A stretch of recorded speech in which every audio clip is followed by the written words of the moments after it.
حضرت بشر آفی بہت بڑے شیخ تھے، امام احمد بن حنبل جیسے لوگ ان کی عزت کرتے، توقیر کرتے، اکرام کرتے، ان کی محفل نور کی حاضری دیتے، لیکن سارا بغداد قدر کرتا۔ ایک تاجر تھا بغداد کا، وہ کہتا مجھے نہیں بابا اچھا لگتا جی وہ آپ کو کیوں نہیں اچھے لگتے؟ کہنے لگے وہ جمعے والے دن نا جماعت کے ساتھ نماز پڑھتے ہیں پر باقی نماز پڑھتے نہیں اور گھر چلے جاتے ہیں، لو کر لو بات۔ بہت سارے لوگوں کو شکوہ ہوتا ہے کہ ہمارا امام جو ہے وہ عصر کی سنتیں پہلی نہیں پڑھتا اور عشاء کی پہلی سنتیں نہیں پڑھتا۔ تو میں کہتا ہوں جس چیز کو رب رسول نے فرض نہیں کیا آپ کیوں کرتے ہیں؟ پڑھنی چاہیے انہیں، خیر کی بات یہی ہے، عمدہ بات یہی ہے، پر اتنی زیادہ تنقید، اتنی زیادہ، اور سارے فیصلے دوسروں کے لیے کر لیے نیک ہونے کے۔ وہ کہتے ہیں جی وہ بابا جی نا فرض پڑھتے تھے جماعت کے ساتھ تو باقی نماز جماعت کے ساتھ نہیں پڑھا کرتے تھے، چلے جاتے تھے تو مجھے اچھے نہیں لگتے تھے۔ لوگوں نے مجھے سمجھایا کہ اللہ کا نیک بندہ ہے، بڑے بڑے علماء اور ذی شعور لوگ قدر کرتے ہیں اور آپ کا یہ حال ہے۔ کہتا ہے میں نے ایک دن سوچا کہ میں پتہ تو کروں بابا جاتا کہاں ہے ویسے جمعے والے دن، اتنی جلدی کاہے کی ہے؟ کہتے ہیں میں نے ان کے ساتھ نماز جمعے کی ادا کی، ایک ہی صف میں حضرت بشر حافی سلام پھیرا، دعا بھی نہ مانگی اور اٹھ کے نکل گئے۔ کہتے ہیں جب وہ چلے تو میں بھی پیچھے چلا، ایک نان بائی کی دکان پہ پہنچے تو چند نان خریدے۔ میں نے کہا خو پیر صاحب کو بھوک نے ستایا تھا، وہ تو روٹی کی خاطر سنت اور نوافل چھوڑ دی۔ پھر وہ آگے بڑھے اور ایک ہوٹل سے انہوں نے کباب خریدے۔ میں نے کہا خو دیکھو ان کی عمر دیکھو اور ان کے ذائقے دیکھو۔ پھر وہ جب جنگل کی طرف بڑھے تو میں نے سوچا کہ یہ نا سبزے پہ بیٹھ کے اب کھانا کھائیں گے لوگوں سے چھپ کے، اور لوگوں کو بتائیں گے کہ روزے زیادہ رکھتا ہوں، میں تو عبادت میں رہتا ہوں۔ کہتے ہیں وہ جنگل کی طرف مڑے تو میں بھی پیچھے ہو گیا۔ چلتے چلتے نا حیران میں تب ہوا جب ایک جھونپڑی آئی، اس جھونپڑی کا دروازہ باہر سے بند تھا۔ بوڑھے شیخ نے اپنے کانپتے ہاتھوں سے وہ دروازہ کھولا، اور جب انہوں نے پردہ ہٹایا تو چارپائی پہ ایک بوڑھے بابا جی جو فالج زدہ ہے، مریض ہیں، وہ لیٹے ہوئے تھے۔ کہتے ہیں حضرت شیخ نے کھانا ایک کونے میں رکھا اور دوڑ کے پہلے بابا جی کو سیدھا کیا اور پھر جھٹ سے پیالے میں پانی لائے اور اپنے امامے کا پلو پانی میں ڈال کے تو بابا جی کا منہ صاف کیا۔ بابا جی کو بٹھا کر کے نا تو پہلا لقمہ توڑ کے ان کے منہ میں ڈالا، اور حضرت بشر آفی کہنے لگے بزرگوں معاف کرنا، آج جمعہ تھا، نماز پڑھتے دیر ہو گئی، روٹی لے کے آنے میں دیر ہو گئی، ابھی تو میں نے سنت بھی پڑھنی ہے، نوافل بھی پڑھنے ہیں، ابھی تو میری بقیہ نماز باقی ہے۔ وہ شخص کہتا ہے میں باہر کھڑا تھا اور میرا وجود کانپ رہا تھا، میں تھر تھر کانپ رہا تھا، میں کیا سوچتا تھا، یہاں کیا بن گیا۔ حضرت بشر حافی رحمت اللہ تعالیٰ علیہ کہنے لگے معاف کرنا، تو بوڑھے بابا جی کہنے لگے بشر 14 سال ہو گئے یار، میرے تو اپنے بھی مجھے چھوڑ گئے، 14 سال ہو گئے، روز روٹی لے کے آتے ہو، میں زندہ لاش ہوں، کب تک بیمار رہوں گا، کب تک آتے رہو گے، اب بس بھی کرو نا۔ تو حضرت بشر حافی نے بابا جی کی آنکھوں سے آنسو پونچھے اور دوسرا نوالا منہ میں دے کے فرمانے لگے بابا جی بس بس، آج کے بعد یہ بات نہ کرنا، یہ جو سارا شہر میری قدر کرتا ہے اور میں ننگے پاؤں بغداد کی گلیوں میں چلتا ہوں تو جانور بھی گوبر نہیں کرتے، تو یہ میرے نفلوں اور چلوں کی وجہ سے نہیں ہے، میں آپ کی خدمت کرتا ہوں تو رب نے مخلوق کے دلوں میں میری محبت پیدا فرما دی۔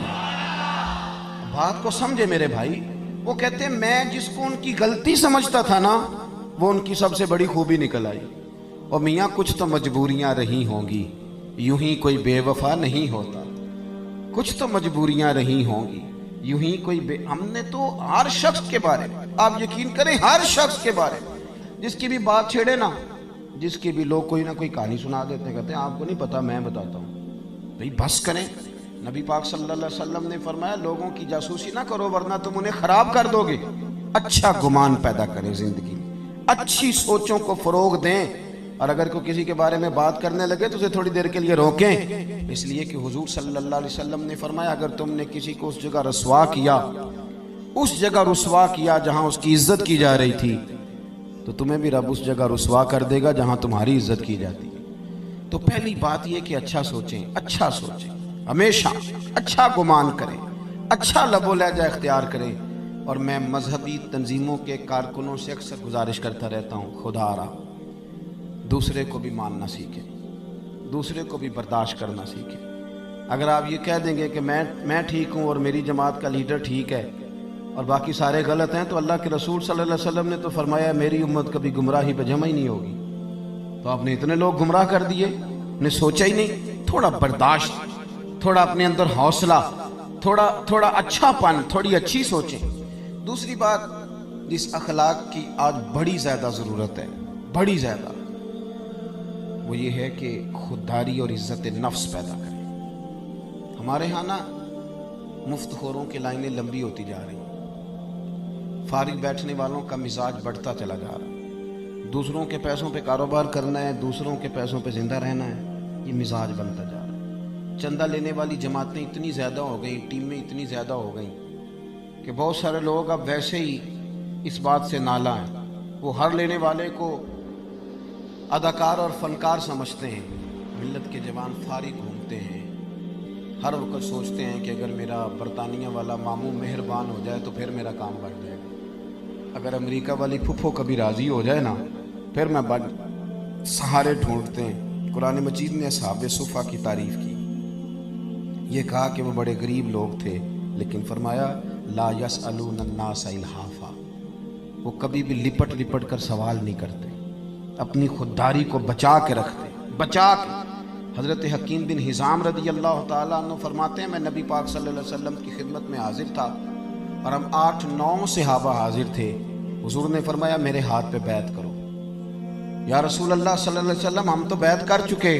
حضور نے پھر فرمایا بیعت کرو۔ حضور ہم تو بیعت کر چکے۔ تیسری دفعہ فرمایا بیعت کرو۔ یا رسول اللہ کس بات پر؟ فرمایا میرے ہاتھ پر بیعت کرو، کسی دنیا دار سے سوال نہیں کرو، کسی سیٹھ نواب سے سوال، ہاں اپنی مٹی پہ چلنے کا سلیقہ سیکھو، کسی کے سنگ مرمر پہ چلو گے تو پھسل جاؤ گے۔ چھوڑیں ہاتھ پھیلانا، چھوڑیں۔ ہر وقت انسان یہی سوچتا رہے کہ فلاں سیٹھ راضی ہو گیا تو کام بن گیا، جھوٹ بولنا، خوشامدیں کرنا، دنیا داری کرنا، اس چکر سے باہر آئیں۔ جب کوئی میرے نام پہ چندہ مانگنے نکلے گا کہ میاں عصمت صاحب آپ نے مولانا صاحب بلائے ہیں تو سنا ہے کہ آپ کو 40,000 روپیہ بھی دینا ہے، اور اس نام پہ جب چندہ اکٹھا ہوگا تو میری بات کا کوئی خاک اثر لے گا؟ وہ کہے گا حضرت تو کام لگے ہوئے ہیں، وہ تو کاروبار کے لیے نکلے ہوئے ہیں معاذ اللہ۔ خدا ہر چیز کے اندر تھوڑا خودداری کا فعل، تھوڑا عزت نفس کا خیال کرے۔ دنیا میں امیر آدمی کون ہوتا ہے؟ جو زیادہ مالدار ہو؟ نہ بھائی، امیر تو وہ ہوتا ہے کہ جو رب نے اسے دیا ہو پھر اس پر اسے قناعت بھی حاصل ہو۔ مسند امام احمد بن حنبل میں نبی پاک صلی اللہ علیہ وسلم سے حضرت انس بن مالک نے پوچھا حضور ذلت کیا ہے؟ فرمایا لالچ نہ کرنا، ذلیل ہو جائے گا۔ عرض کی حضور عزت کیا ہے؟ عزت کیا ہے؟ عزت کیا ہے؟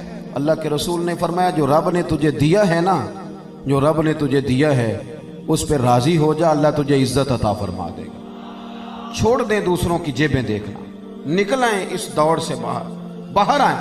حضرت سالم بن عبداللہ بن عمر، امام ابو نعیم نے لکھا ہے اس کو، حضرت سالم بن عبداللہ حضرت عبداللہ ابن عمر کے صاحبزادے، اور جو تسلسل آ رہا ہے نا صوفیاء کا، اس جماعت کے سرخیل ہیں، اہل ذکر تھے، اہل وجد و سرور تھے، کیفیات والے لوگ تھے۔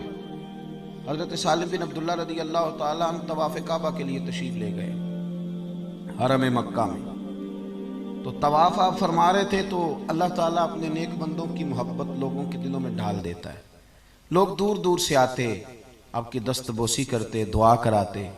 خلیفہ کو کسی نے بتایا کہ حضرت سالم بن عبداللہ آئے ہوئے ہیں، وہ بھی چلا گیا، اور جب اس نے دیکھا نا بڑا رش ہے تو وہ انتظار کرنے لگا۔ حضرت طواف سے فارغ ہوئے، 8واں استلام جب کر لیا تو آگے بڑھا، ہاتھ ملایا، کہنے لگا جی میں گورنر ہوں، خلیفہ ہوں مکے کا۔